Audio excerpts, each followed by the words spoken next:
Olá, meus irmãos, a paz do Senhor Jesus. Seja bem-vindo em mais um vídeo onde nós estaremos aprendendo da Palavra de Deus. Estaremos dando continuidade ao último vídeo, que foi de introdução à teologia, onde estaremos estudando uma forma básica e bem prática de aprender a Palavra de Deus. Hoje vamos estar dando uma videoaula sobre bibliologia, como surgiu o termo, como foi a sua canonização, a sua inspiração, e eu sei que Deus vai abençoar a sua vida. Então, se você gostar desse vídeo, compartilha, deixa o seu like, que esse vídeo chegue em pessoas que queiram aprender a palavra de Deus.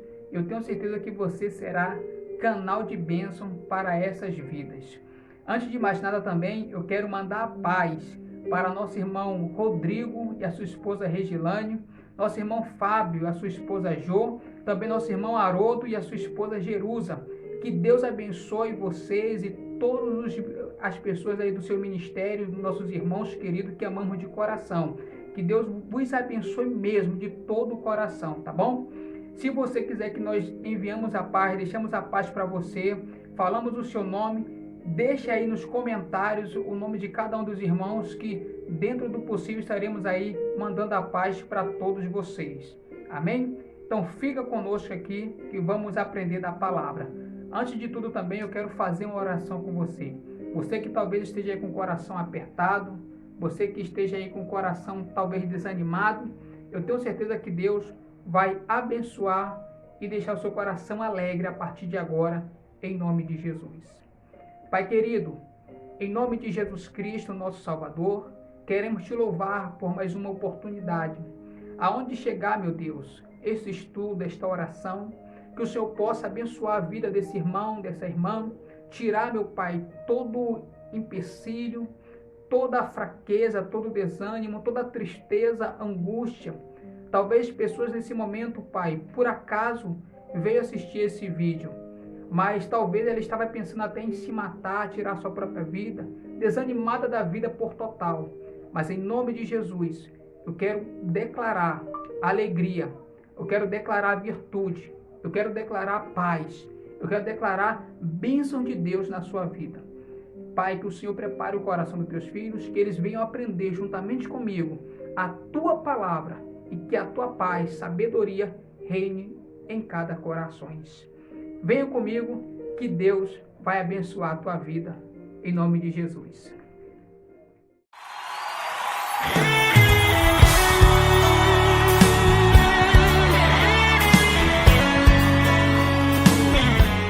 Dando continuidade, nós vamos estar estudando esta matéria de muita importância, que é a bibliologia. Uma das questões que sempre vem em nossas mentes, muitas das vezes, é o que é a bibliologia? O que é a Bíblia? Muitas pessoas carregam a Bíblia debaixo do braço, algumas deixam ela empoeirando na sua mesa, na sua estante, e automaticamente a gente vai perceber que muitas pessoas não sabem o significado e a importância da Bíblia. Mas nós sabemos que a Bíblia não é simplesmente um livro de regras religioso, onde as pessoas só vão usar para colocar regras.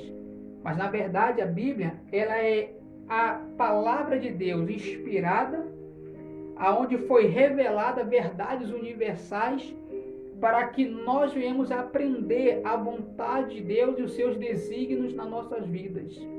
Isso é a Bíblia. A Bíblia não é simplesmente algo que se utiliza para benefício próprio, mas muito pelo contrário, ela é a inspiração, ela é a revelação de Deus aos homens para a nossa prática moral de vida. Então, se nós começarmos a compreender dentro da simplicidade o significado e a importância da Bíblia, eu tenho certeza que o efeito dela será muito maior para mim e para você. É também de muita importância nós entendermos que a Bíblia tem um significado, aonde teve o seu surgimento. A palavra Bíblia, ela vem do latim, que é biblion, que significa rolo, ou seja, livro, uma junção, uma coleção de livros. Então daí veio o termo Bíblia. do latim, que é biblium, que significa conjunto ou livros. Até aqui tá ok? Então vamos dar continuidade. Quero ressaltar algo importante. Você que pode fazer um seminário, você que pode fazer uma faculdade, as nossas aulas não substituem isso. A verdade é que nossas aulas nós estamos dando um reforço, dando uma ajuda na parte da teologia para que você venha compreender e juntar os conhecimentos. Mas você que não pode fazer um seminário presencial, fazer uma faculdade, seja bem-vindo aí em nossas videoaulas e Deus vai abrir o seu entendimento. É importante nós também salientar que a Bíblia tem uma divisão. Isso até é bom para você aprender a estudar, a manusear a Bíblia. A Bíblia ela é dividida em duas partes. Como está aqui a pergunta, como a Bíblia é dividida? Algumas pessoas pegam ela e imaginam que ela seja simplesmente de forma linear. Mas na verdade ela tem a sua divisão. E vamos entender que a Bíblia é dividida no Antigo e no Novo Testamento. Quantos livros tem em cada parte, no Antigo e no Novo?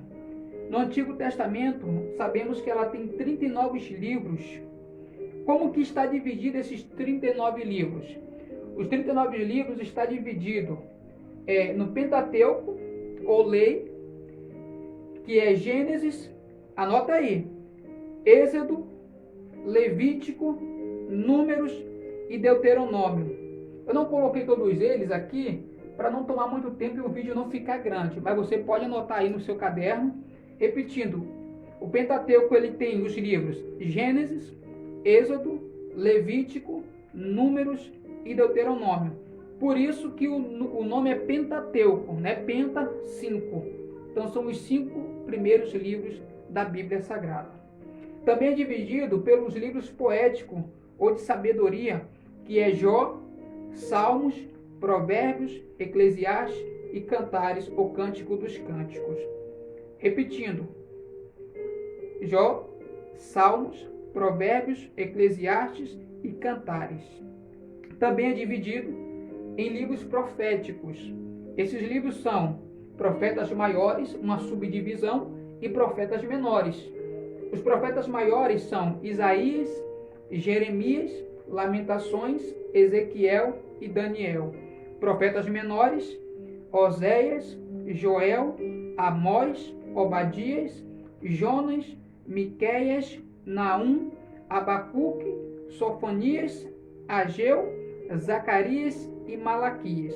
Depois volta um pouquinho o vídeo e você vai conseguir anotar aí e fazer essa separação. É interessante que a Bíblia, com essa divisão, ela também foi relacionada com alguns idiomas diferentes. E esses idiomas, nós sabemos que no Antigo Testamento foi usado o hebraico e em alguns livros, poucos deles, ou em alguns textos, foi utilizado o aramaico. Isso no Antigo Testamento. Já o Novo Testamento, ele tem 27 livros, onde no Antigo tem 39 e no Novo tem 27 livros. Como que está dividido, assim como tem a divisão no Antigo, ou subdivisões, no Novo Testamento também tem essas subdivisões. Vamos então entender como são elas? Vamos lá. O Novo Testamento é dividido por livros históricos, anota aí, tá? Quais são eles? Os Evangelhos e o livro de Atos, onde eles vão contar a história da igreja, a história de Cristo. Também são divididas ou subdivididas em cartas paulinas, onde está Romanos, 1 aos Coríntios, 2 aos Coríntios, Gálatas, Efésios, Filipenses, Colossenses, 1 Tessalonicenses, 2 Tessalonicenses. Também nós temos as cartas pastorais, que é 1 Timóteo, 2 Timóteo, Tito e Filemão. Depois você vai voltando para você anotar, ok? Para a gente andar com o vídeo. Também são divididos nas cartas gerais, onde está Hebreus, Tiago, 1 Pedro, 2 Pedro, 1 João, 2 João, 3 João, e Judas. E por fim, temos o livro profético, né? É a divisão profética do Novo Testamento. Todos conhecem esse livro, que é o livro de Apocalipse. Sabemos que o Novo Testamento ele foi escrito em grego, na língua grega, aonde era o idioma basicamente oficial daquela época, né? Existia o latim, mas não era tão forte quanto o grego. Então, por isso, o grego ele foi a língua que eles usaram para traduzir e escrever ali o Novo Testamento. Até aqui tá ok? Então vamos andando para a gente conseguir caminhar o máximo possível nessa matéria. Podemos entender também que a Bíblia em si, ela teve mais ou menos um tempo para ser escrita, aproximadamente de 1.600 anos, até ela se completar basicamente no que nós temos hoje. Foi escrita também por pelo menos 40 autores, ou seja, pessoas de diferença e com diferenças de tempo, pessoas com diferença de culturas, posições sociais. Ela foi escrita por rei, por profeta, ela foi escrita por sacerdote, ou seja, por plebeus, por homens ricos, homens pobres, por muitas pessoas que foi utilizada ali pelo Espírito Santo, inspirado para poder estar escrevendo a palavra do Eterno. É interessante que entre eles existia agricultores, pescadores, aristocratas, enfim, inúmeras pessoas que foi utilizada por Deus para poder escrever a palavra do Eterno, sendo inspirado pelo nosso Deus.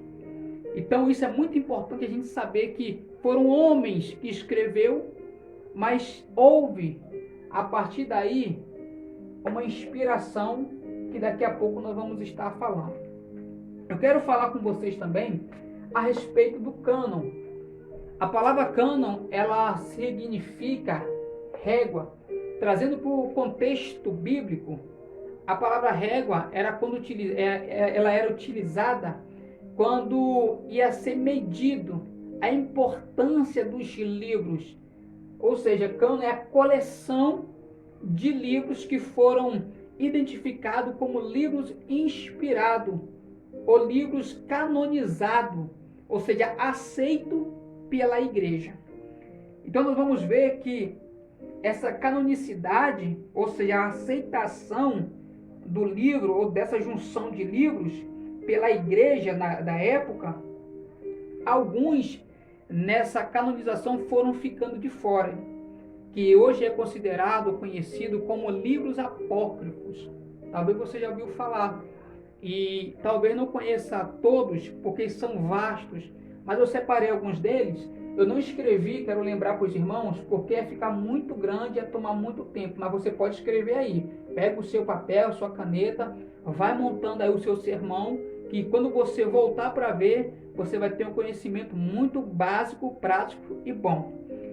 Os livros que foram tirados da Bíblia, nós podemos entender que é 1º e 2º Macabeus, Tobias, Judite, Eclesiástico, Sabedoria de Salomão, Baruque, e além de outros acréscimos de Esther, do capítulo 10, versículo 4, também teve um acréscimo no capítulo 16, versículo 24, e Daniel, tem também a canção dos 3 rapazes de Daniel, enfim, a história de Susana, tudo isso foi tirado da canonização. Por quê? Porque a igreja não aceitou para ser canonizada. Eles entenderam que não houve inspiração desses livros, porque eles se contradiziam com muitos outros textos e livros da Bíblia. Então, se tinha uma contradição, eles não aceitaram como livros canônicos, inspirados.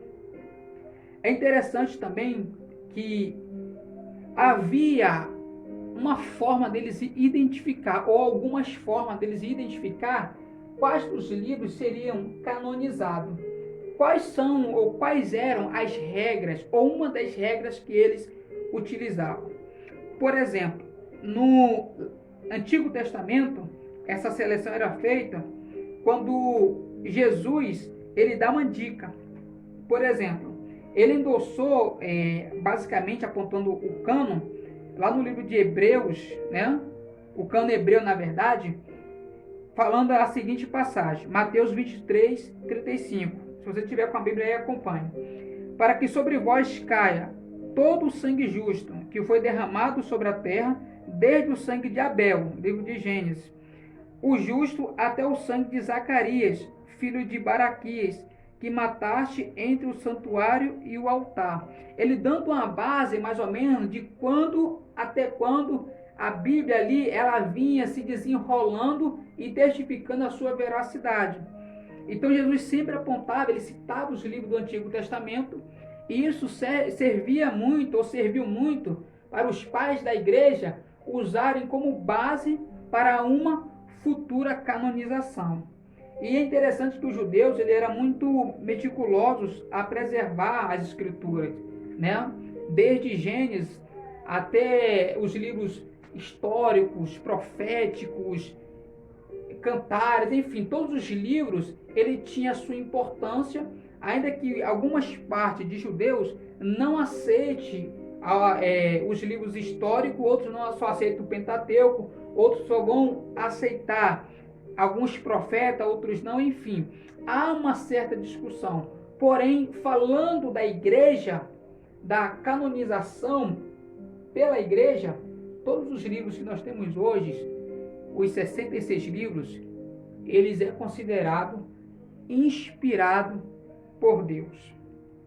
E é interessante que no Novo Testamento, também essa seleção, ela foi feita através de algumas formas, assim como o Antigo. Por exemplo, a antiguidade do texto era avaliada, ou seja, a antiguidade do texto na época dos apóstolos, eles viam essa veracidade do texto, dos pergaminhos, para saber se realmente batia com a época, se realmente não foi um livro escrito depois e as pessoas queriam canonizar, ou seja, a Igreja Católica.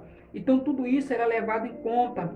O tempo do escrito, a ortodoxia, ou seja, a doutrina, se a doutrina era correta, se ela não se contradizia com outra, tudo isso era levado em conta quando foi feito a canonização. E a autoridade apostólica, quando uns livros, dentro da história ou no próprio texto, identificavam o seu autor.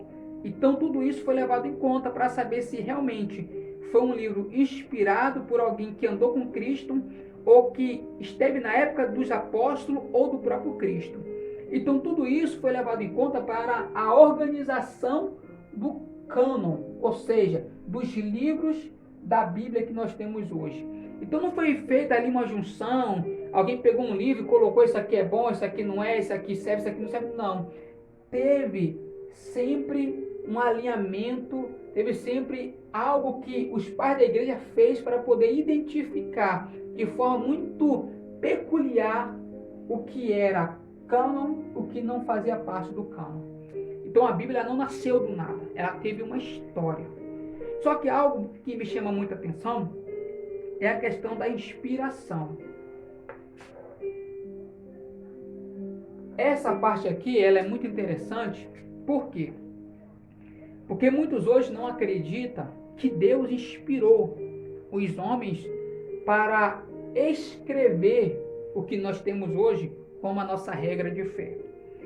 E a verdade é que a Bíblia, nós cremos e temos certeza que ela é a inspiração de Deus aos homens para testificar a sua revelação para cada um de nós que hoje temos ela, ou seja, a Bíblia, as Escrituras, como regra de fé.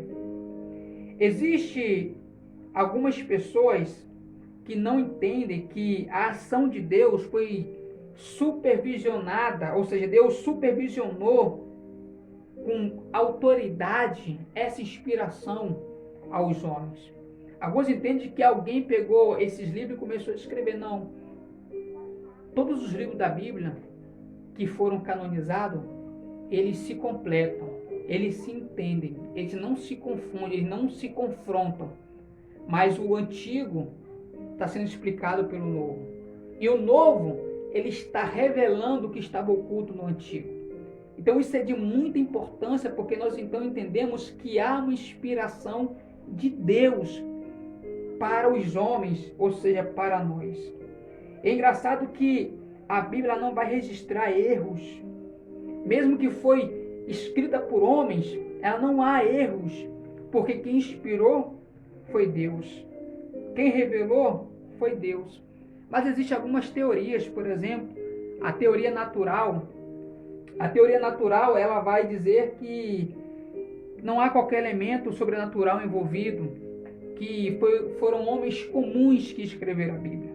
E na verdade nós sabemos que quem escreveu a Bíblia, a palavra de Deus, foram homens, mas quem inspirou foi o nosso Deus.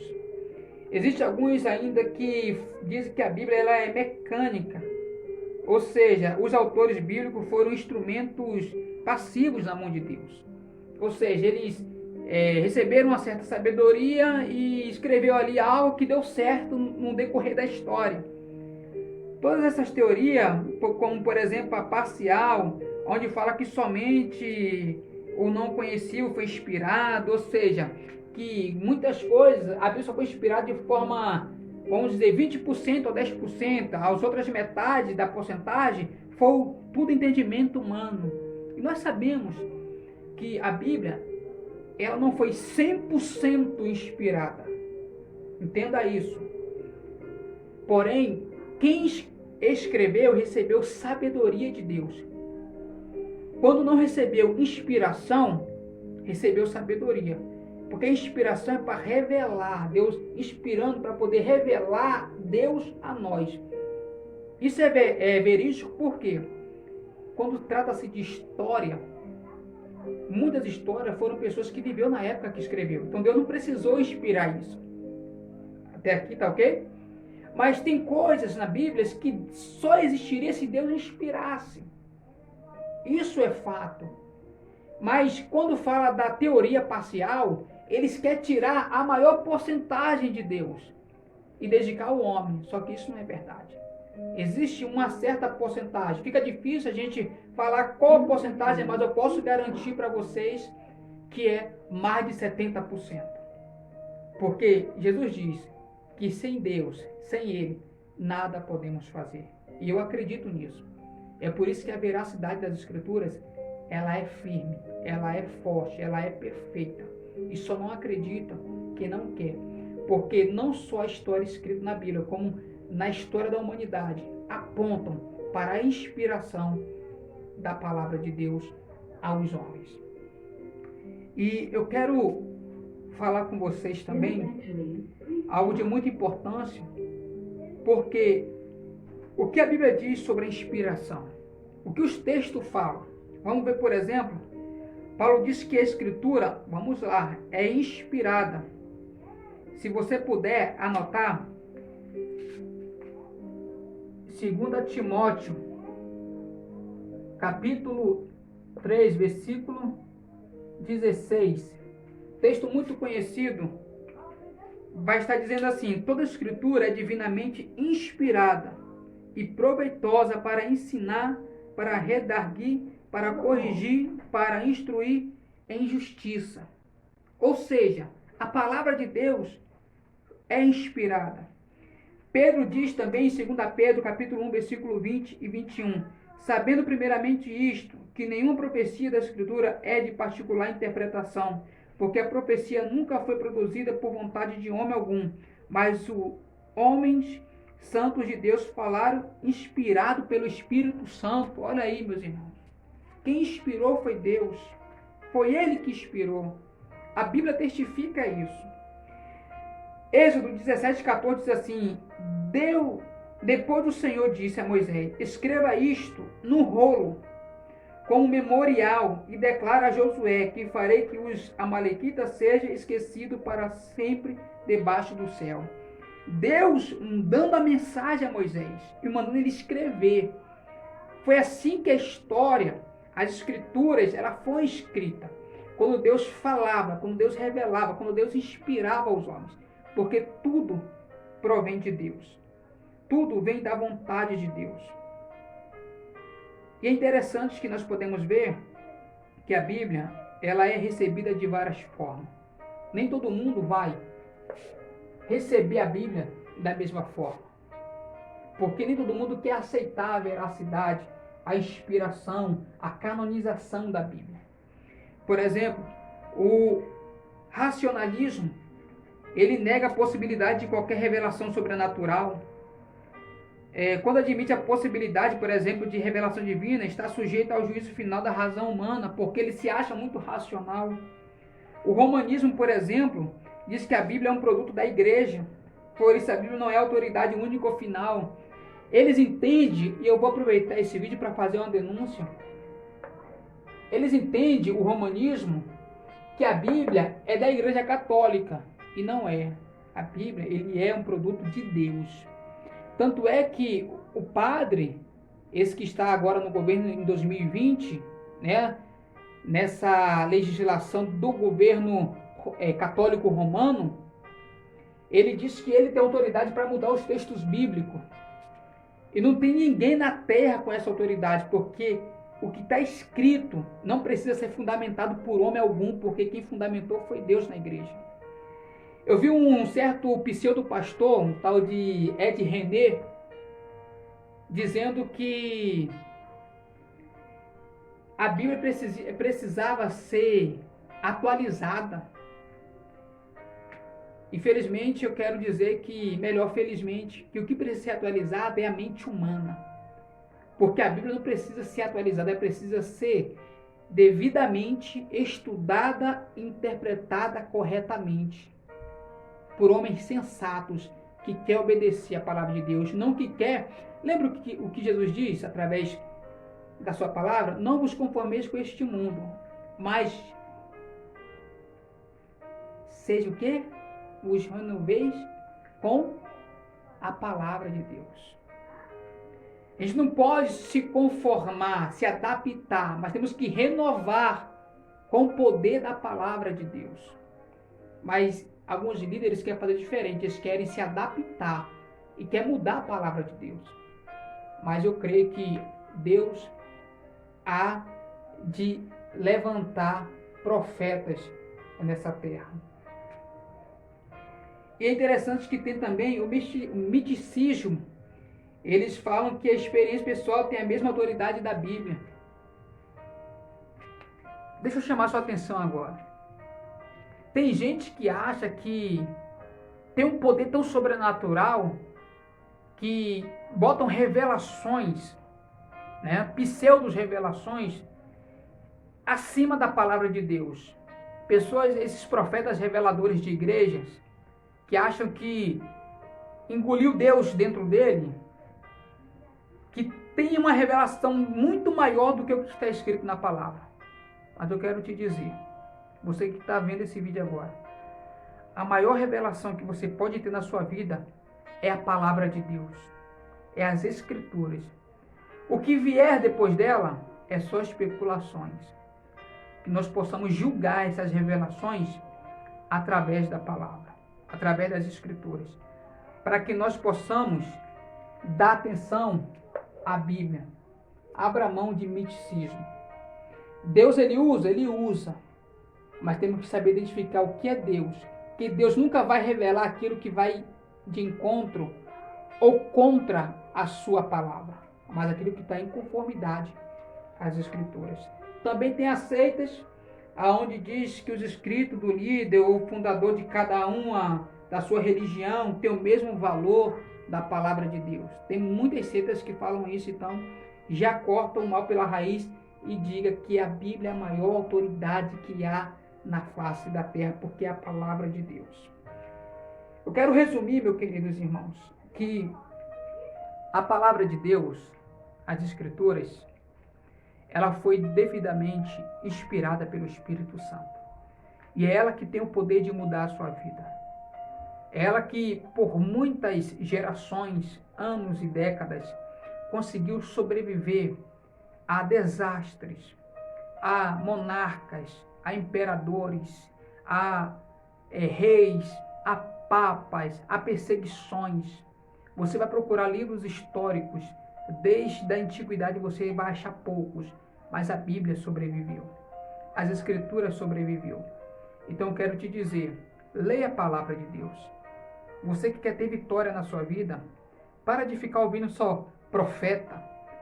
Esses profetas de Facebook que fala que Deus vai te dar, que Deus vai mandar, e compartilha que Deus vai te dar vitória, e dá um like que Deus vai te dar vitória. E é tudo mentira. Você quer ser bem-sucedido na sua vida? Ainda que espiritualmente, leia a palavra de Deus. Siga a palavra de Deus, porque é ela que vai te levar para o céu. Porque Jesus Cristo disse, eu sou o verbo que veio do céu. Ele é a palavra. Então que Deus te abençoe, que você fique conosco na próxima aula.